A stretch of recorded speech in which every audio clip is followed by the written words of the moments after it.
მოკლედ დღეს მინდა ჩემი გამოცდილება გაგიზიაროთ ლაშქრობასთან დაკავშირებით, კონკრეტულად სალაშქრო ნივთებთან დაკავშირებით.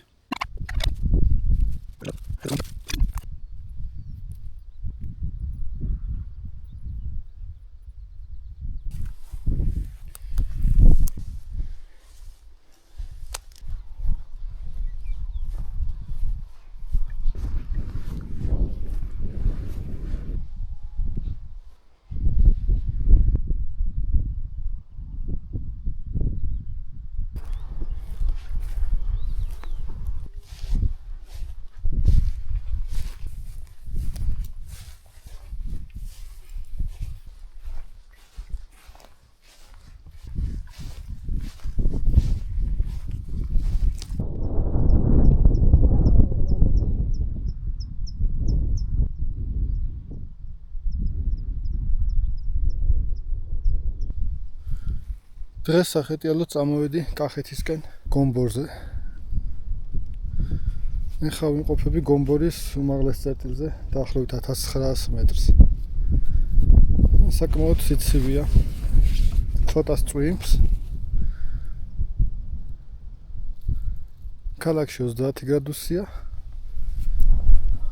აქ 15 გრადუსი იქნება დაახლოებით.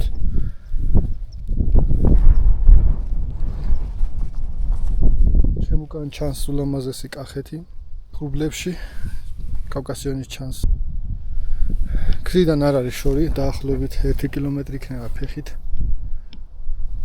ამ ადგილამდე.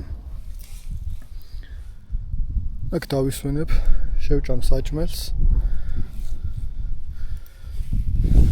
შემდეგ მინდა ჩავიდე ვერონაში.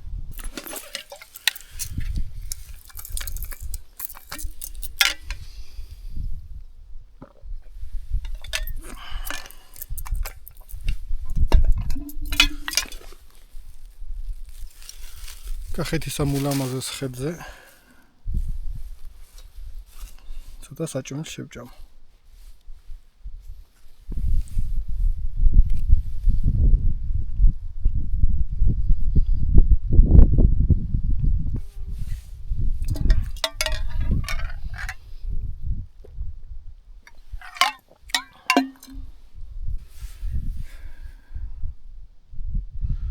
მოკლედ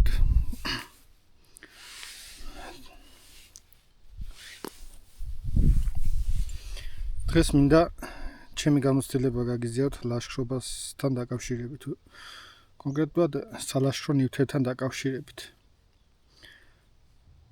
ჩემი გამოცდილებით მაქვს შერჩეული 5 ნივთი, რომელიც ფიქრობ, რომ აუცილებელია ამ 5 ნივთით თავის გადაჭერა შეიძლება თუ მსგავს რამ ექსტრემალურ სიტუაციაში აღმოჩნდით. ნივთები უნდა შეარჩიოთ იმის მიხედვით, თუ სად მიდიხართ სალაშქროდ. რამდენი ხნით რა რელიეფი დაგხვდებათ, ტყეში მიდიხართ, მთაში მიდიხართ. მაგრამ ეს 5 ნივთი აუცილებელია ჩემი აზრით. პირველი ეგეთი ნივთი არის დანა.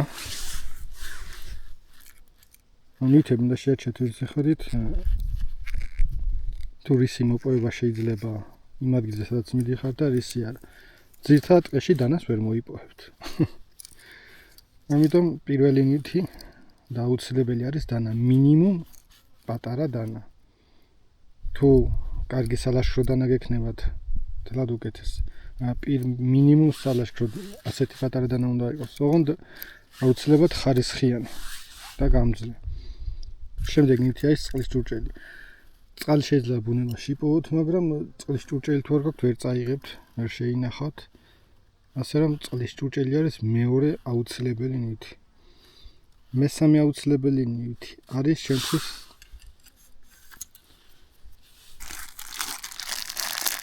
ასეთი რა. მინიმუმ ეს ან პონჩო ან ტენტი. კარავი არა, ეს არის პირველი დახმარების პლედი, რომელიც ექსტრემალურ სიტუაციაში კარვის როსაც გაწევს, თუ შემოიხვევთ ძალიან დაბალ ტემპერატურაზე და მინუსებზე ვერა, მაგრამ ზაფხული შემოდგომა გაზაფხული ამ ზამთრის გარდა სამივე სეზონზე გამოსადეგია. თუ ყინვაში ახათ მთაში ასული. მინიმუმ ეს უნდა გქონდეთ. მე ეს მიყვარს, იმიტომ რომ სუბუქია. პრაქტიკულია. გამოსვლები მაქვს და მუშაობს. ტენტი ბევრად დიდია. ამის გარდა თუ ვიცი რომ ცუდი ამინდებია, მიმოქვს პონჩო. პონჩო უკვე უფრო ძმია, მაგრამ პონჩო ძალიან მაგარია. კარის გაკეთება შეიძლება ამისგან და წვიმისგანს დაგიცეთ. ეს 3. მეოთხე ნივთი არის ჩემთვის ცეცხლის დასანთები ნივთები. ან ასანთი, ან ნებისმიერი სხვა ცეცხლდასანთების საშუალება და მე მირჩენია წამოვიღო ხოლმე სპირტი და სპირტქურა. ეს სპირტქურა თანამედროვე გასაშლელი ჭიქაცაა. ამ თავზე სპირტქურას ვაკეთებ. და მეხუთე ნივთი არის საჭმელი. საჭმელი უკვე თქვენი გემოვნებით უნდა შეარჩიოთ. უნდა იყოს რაც შეიძლება ნოყიერი და ცოტა. საჭმლის გარეშე ადამიანი სულ არ შეჭამოთ 3 კვირა ძლებს. 3 დღიან და 2 დღიან ლაშქრობაში თუ საჭმელი დაკარგეთ სიტყვაზე სულ ბუნებაში არაფერი მოიპოვებოდეს და არ ეძებდეთ საჭმელს 3 დღე აუცილებლად გაძლებთ და გადარჩებით საჭმლის გარეშე. აი წყლის გარეშე ვერ გადარჩებით. ამიტომ მეხუთე ადგილზეა საჭმელი. საჭმელი არ არის პრიორიტეტი. მაგრამ უნდა წაიღოთ მაინც. რაც შეეხება ამას, ეს იმიტომ არის კარგი ჩემთვის მათარა რომ ეს ამავდროულად არის საჭმლის მომზადებელი ჭურჭელი. სპირტქურისთვის გამოსაყენებელი ჭურჭელი. მრავალფუნქციურია. და ეს ნივთები თავის საჭმელს ჩაგეტევათ ასეთ პატარა ჩანთაში და ასეთ მათ არის ჩასადებ ჩანთაში. ამ გამოცდილების გაზიარება მინდა და თქვენთვის. ისე კარგი იქნება თუ დამიწერთ კომენტარებში თქვენი გამოცდილებით რომელია ტოპ 5 აუცილებელი ნივთი ლაშქრობაში. ლაშქრობაში გულისხმობ ტყეს, ან ასეთ მთებს და არ გულისხმობ მყინვარებს, სადაც ყოველთვის ყინავს და მინუსია გრადუსი. იქ საერთოდ სხვა აღჭურვილობა, სხვა დასაცმელი გჭირდებათ. ჩამოვცდით ის წვერს დაახლოებით 200-300 მეტრით და უკვე დაცხა. ზემოთ მინდა ისე ის სამონებით ავიძინებდი იქ. რა სიტყვა მინდოდა კიდევ? პატარა დანა ჩანთაში, ზურგ ჩანთაში არ ჩადოთ. პატარა დანა ჩადევით იმ ჩანთაში, რომელიც კამარზე გექნებათ დამაგრებული. რამე მოხდეს და ჩანთა დაგეკარგოთ, დანა რომ მაინც შეინარჩუნოთ, დანა აუცილებელია. სანთიც რა თქმა უნდა, რომელიც გექნებათ, რომელიც სახეობაც ჩაიდევით ჯიბეში.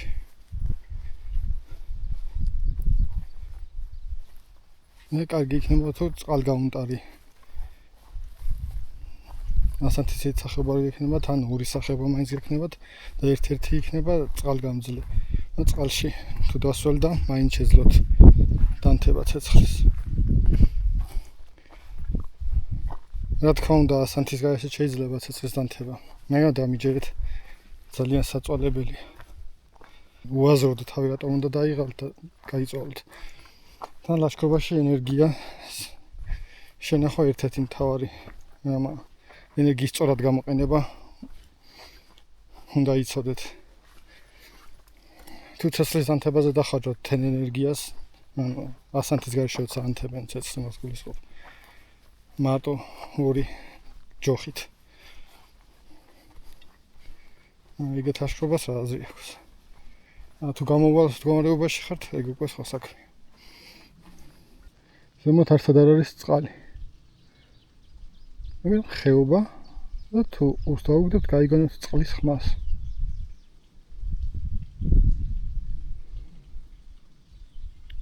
რაც იმას ნიშნავს, რომ აქ იქნება წყლის სათავე, ანუ აქ იქნება სუფთა წყალი.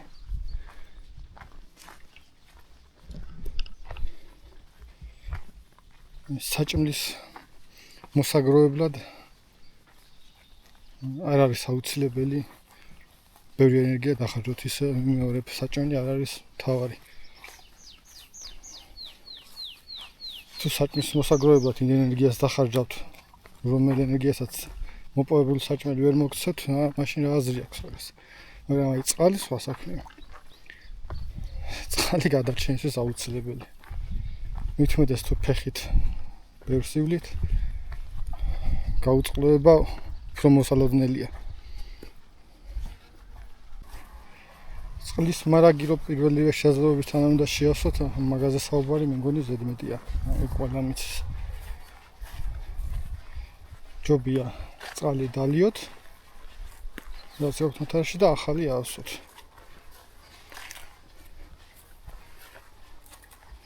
არის ეგეთი გამოთქმა, ჯობია წყალი თქვენ ორგანიზმში ინახებოდეს, ვიდრე მათარაში.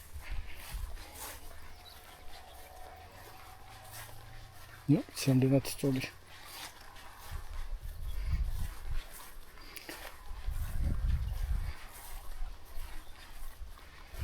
ჩემი გამოცდილებაც ეგეთია, რომ რაც უფრო დიდხანს მომითმენია წყურვილი, მით უფრო მეტი წყალი და მეხარჯა ბოლოს.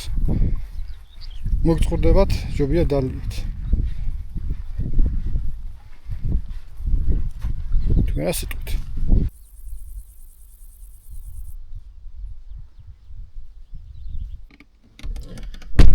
წავედით ვერონაში.